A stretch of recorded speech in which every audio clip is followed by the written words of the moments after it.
les entreprises ne seront pas toutes seules pour opérer ces évolutions. On a un certain nombre on va dire, de mesures de souplesse qui permettent aux entreprises de pouvoir s'adapter, ou en tout cas qui tiennent compte des contraintes que les uns et les autres ont pu nous relayer. Mais l'objectif aussi, c'est de pouvoir sensibiliser les entreprises, alors par exemple avec des réunions comme aujourd'hui, mais aussi de façon beaucoup plus large. Donc ce qu'on a fait à la DGFiP, c'est que certes on a co-construit le dispositif avec l'ensemble des partenaires, mais on n'a pas arrêté de travailler au moment de la publication des textes en octobre 2022. Les choses se sont poursuivies, mais on a un peu réorienté nos discussions. On continue à évoquer des cas d'usage avec des spécifications externes, mais on a aussi une dimension désormais conduite du changement, accompagnement, comment faire en sorte que les entreprises, ça se passe bien ou aussi bien que possible pour elles en 2024. Ça veut dire qu'à la fin de l'année 2022, en septembre 2022, on a mis en place ce qu'on appelle une communauté des relais. C'est quoi cette communauté des relais? C'est la réunion de tous les ambassadeurs de bonne volonté autour du projet facturation électronique qui permet de partager des messages en termes de communication, de partager des actions dirigées vers les entreprises. Alors ça peut être des conférences ou bien des journées de sensibilisation comme celle d'aujourd'hui. Ça peut être des webinaires organisés avec des fédérations professionnelles. Ça peut être la mise au point avec elles de fiches pratiques comme les fiches qui ont été évoquées tout à l'heure. Donc des initiatives qui peuvent être diverses et variées. À l'heure actuelle, on compte environ 140 entités qui sont membres de la communauté des relais, majoritairement des fédérations professionnelles. Alors, on va dire des fédérations qui peuvent être très connues, comme la CPME, l'UDP, le MEDEF, etc. Mais aussi des fédérations très sectorielles, par exemple les boulangers, les horlogers, les fédérations des professionnels du jouet également. Donc on a vraiment des choses qui sont représentatives de l'ensemble de sensibilités ou d'activités économiques vraiment très diversifiées au niveau de l'activité économique du pays. On a forcément aussi l'écosystème de dématérialisation qui participe avec des éditeurs de logiciels, avec des plateformes de dématérialisation. On a aussi des professionnels du conseil aux entreprises, comme les experts comptables, les commissaires aux comptes, le Conseil national des barreaux également.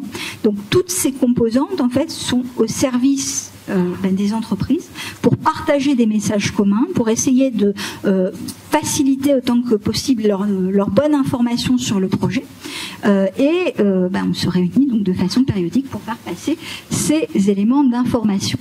Mais tout ne va pas reposer sur nos partenaires, tout ne va pas reposer sur les entreprises elles-mêmes. L'administration, elle est aussi là pour aider.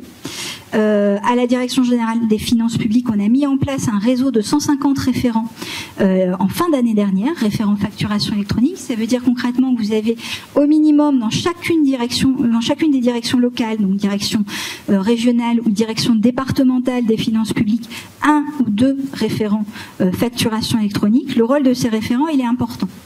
Il est de 2 ordres.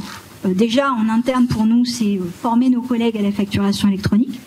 Et vis-à-vis du monde extérieur, c'est de répondre présent pour les demandes d'information, les demandes tout simplement d'autres organismes pour participer à des démarches de sensibilisation conjointe vis-à-vis des entreprises. C'est aussi tout simplement d'être en capacité d'apporter des réponses opérationnelles lorsque une entreprise pose une question sur la facturation électronique.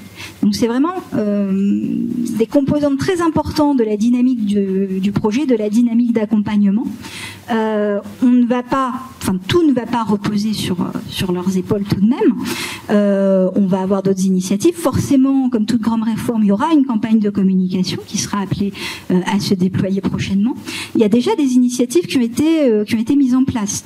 C'est-à-dire qu'on a déjà fait des campagnes de mass mail, alors principalement adressées aux grandes entreprises. Pourquoi? Parce que dans la plupart des cas, ce sont elles qui ont les adaptations de systèmes d'information les plus conséquentes, les plus lourdes, qui engagent des budgets et qui prennent du temps. Donc dès les textes qu'on a évoqués tout à l'heure, ces textes datés du 7 octobre, ils ont été publiés le 9 octobre au journal officiel. Le 18 octobre 2022, on leur a donc adressé une campagne de mass mail pour leur dire « Attention, il y a une réforme qui va arriver commencez à vous préparer. On leur a organisé, on va dire, des sessions d'information dédiées au cours du mois de novembre 2022. Et le 21 avril 2023, donc il n'y a pas si longtemps que ça, on a remis l'ouvrage sur le métier et on a à nouveau fait une deuxième campagne mass mail vis-à-vis de ces entreprises. Le message étant un peu différent.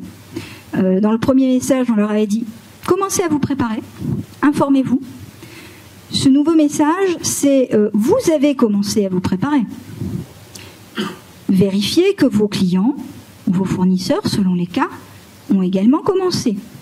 Vérifiez que vos éditeurs ou leurs éditeurs de logiciels savent que quelque chose va se passer. S'ils le savent, c'est bien. S'ils ne le savent pas, il faut se dépêcher. Donc des sessions d'information également avec les directions locales. On était hier à Strasbourg avec la direction régionale des finances publiques et un certain nombre d'opérateurs, experts comptables ou bien CCI pour parler aux entreprises justement de la facturation électronique. Donc tout ça se met en place de façon progressive et vous avez d'ores et déjà sur le site impôt.gouv.fr un certain nombre d'éléments qui peuvent vous aider, vous renseigner pour vous poser les bonnes questions sur la facturation électronique.